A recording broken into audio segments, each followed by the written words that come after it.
patrie. Pour ce faire, nous avons décidé d'instituer le 14 janvier comme journée nationale de la souveraineté retrouvée, en souvenir de la grande mobilisation contre les sanctions illégales, illégitimes et inhumaines de la CEDEAO et de l'UEMOA.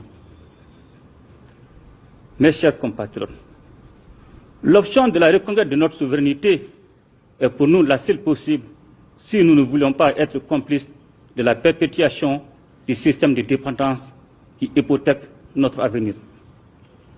Aussi, avons-nous défini 3 principes qui devront désormais guider nos relations de coopération, à savoir le respect de la souveraineté du Mali, le respect des choix stratégiques et des choix de partenaires opérés par le Mali, la défense des intérêts du peuple malien dans les prises de décision. Nous ne devons point nous faire d'illusions, car la voie que nous avons choisie sera parsemée d'embûches et nous aurons à faire face à de nombreuses difficultés. Certaines d'entre elles seront réelles, car inhérentes à la complexité des questions à gérer, mais beaucoup d'autres seront l'œuvre de ceux qui ne veulent pas que nous recouvrions notre indépendance totale. J'exhorte donc chaque Malienne et chaque Malien à l'union sacrée. Mes chers compatriotes, l'année qui s'achève a été à la charnière de 2 phases importantes du processus de transition engagé dans notre pays.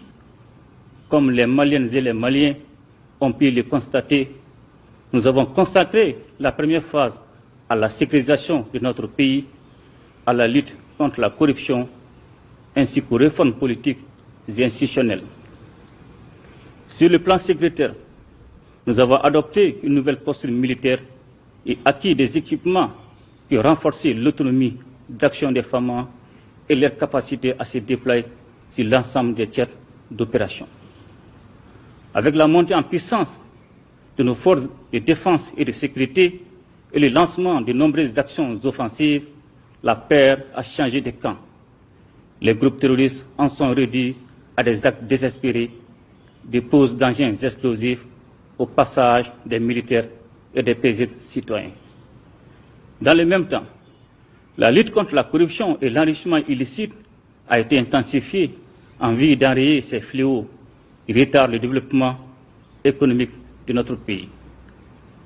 Conformément aux recommandations des Assises nationales de refondation, nous avons engagé les réformes institutionnelles destinées à créer les bases d'élections libres et transparentes, ainsi qu'à doter notre pays d'institutions démocratiques. Au nombre des actions initiées dans ce domaine, il faut noter la création de l'organe unique de gestion des élections et la rédaction de l'avant-projet de la nouvelle Constitution dont le processus de finalisation est en cours. Il convient de noter également la mise en place du comité indépendant de suivi et évaluation des recommandations des Assises nationales de la refondation. Mes chers compatriotes, c'est sur la base de ces acquis que la seconde phase de la transition est consacrée au projet structurant destiné à poser les bases d'un véritable développement.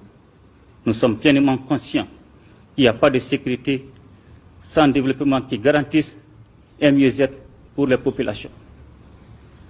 C'est ainsi que nous avons décidé de relancer la Comatex et l'usine malienne des produits pharmaceutiques. Dans l'optique du renforcement du tissu industriel de notre pays, 2 usines de filature de coton seront créées à Bamako et à Koutiala. Tout ceci devrait créer des emplois et de la valeur ajoutée pour notre économie. Dans le domaine minier, la Société de recherche et d'exploitation des ressources minérales du Mali a été créée. Par ce fait, nous ambitionnons de mettre les ressources minérales au service du développement exclusif de notre pays. Il faut noter aussi la relance du secteur ferroviaire. Le gouvernement est engagé sur plusieurs fronts en vue de la satisfaction des besoins fondamentaux des Maliens. Le projet de création du complexe hospitalier de 4e référence, qui s'ajoute à l'hôpital militaire de même niveau, participe de cet esprit. Aujourd'hui, plus que jamais, nous devons rester unis et engagés pour les grands sentiers de développement. Notre pays est riche en ressources naturelles, notre peuple est brave et travailleur. Ensemble, nous pouvons et devons créer les conditions de l'émergence du Mali. Mes chers compatriotes, nous comprenons combien nos populations sont éprouvées par un contexte économique difficile pour l'ensemble des pays du monde. C'est pourquoi j'ai instruit le gouvernement de prendre des mesures pour contrer l'augmentation des prix des produits de première nécessité. Il faut rappeler que tout ceci intervient dans un contexte de baisse des recettes de l'État due à l'insécurité. Aussi, pour lutter contre la cherté de la vie qui fragilise davantage les couches les plus vulnérables, le gouvernement a pris des mesures énergiques destinées à stabiliser les prix et à augmenter le revenu des travailleurs. Ainsi, il a été accordé des subventions sur l'importation de plusieurs produits qui ont occasionné des manques à gagner à hauteur de 8 milliards de francs CFA pour le sucre, 3 milliards pour le lait, 1 milliard de francs CFA pour l'huile alimentaire et 132 milliards de francs CFA pour les produits pétroliers.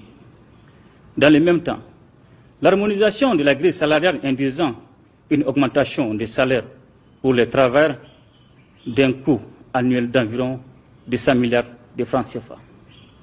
Cependant, au regard des résultats mitigés des mesures destinées à contenir les prix, il apparaît clairement que certains acteurs ne jouent pas le jeu de la transparence. C'est pourquoi il me paraît nécessaire d'exhorter à une action globale contre la cherté de la vie, impliquant le gouvernement, les opérateurs économiques et la population. Chacun devra jouer sa partition pour que les sommes importantes mobilisées pour cet objectif ne soient détournées et utilisées à des fins malsaines. Mes chers compatriotes, la réussite du Malikoura dépendra de notre cohésion et de notre engagement. Nos labeurs individuels et collectifs en seront le levain.